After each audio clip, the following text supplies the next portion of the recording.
અમરેલીમાં જાફરાબાદ મામલતદાર એમ.બી. લખુમના અધ્યક્ષસ્થાને બ્લેકઆઉટ પાલન કરવા મીટિંગ યોજાઈ। સરકારના આદેશ અનુસાર મીટિંગનું આયોજન કરાયું। ઓપરેશન સિંધુને અનુસંધાને બ્લેકઆઉટ કરાયું। સમગ્ર જિલ્લા અને રાજ્યમાં બ્લેકઆઉટ જાહેર કરવા આદેશ અપાયા।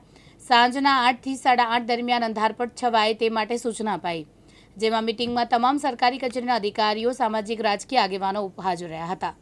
ભારત સરકારના ગૃહ મંત્રાલય દ્વારા ઓપરેશન સિંદૂર અંતર્ગત તારીખ 31 રોજ ઓપરેશન સિંધ કરવાની આવતા બ્લેકઆઉટ કરવાનું આખા જિલ્લામાં જાહેર થયેલ છે।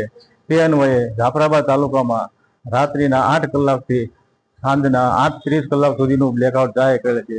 જે અન્વયે દરેક તાલુકા સંકલનના અધિકારીઓ તેને સૂચના આપવામાં આવેલ છે, જેવી કે PGVCL, આરોગ્ય, પશુ દવાખાના, એના માટે દરેક પોતાની ટીમ તૈયાર રાખશે અને આપાતકાલીન જે કંઈ સૂચના આવશે, આપત્તિ આવશે તો તાત્કાલિક પહોંચી વળવા માટે દરેકને સૂચના આપવામાં આવેલ છે અને દરેક ગ્રામજનોને, આગેવાનોને પણ એકત્ર કરી અને સૂચના આપવામાં આવેલ છે। દરેક પોતપોતાના સમાજમાં, શેરીઓમાં અને પ્રચાર કરી અને અંધારપટ જાહેર થાય 8 થી 8 કલાકમાં પાલન કરવામાં આવે તે માટે દરેકને માહિતગાર કરવામાં આવેલ છે। ડીડી વરુ, દિવ્યાંગ ન્યૂઝ, જાફરાબાદ, અમરેલી।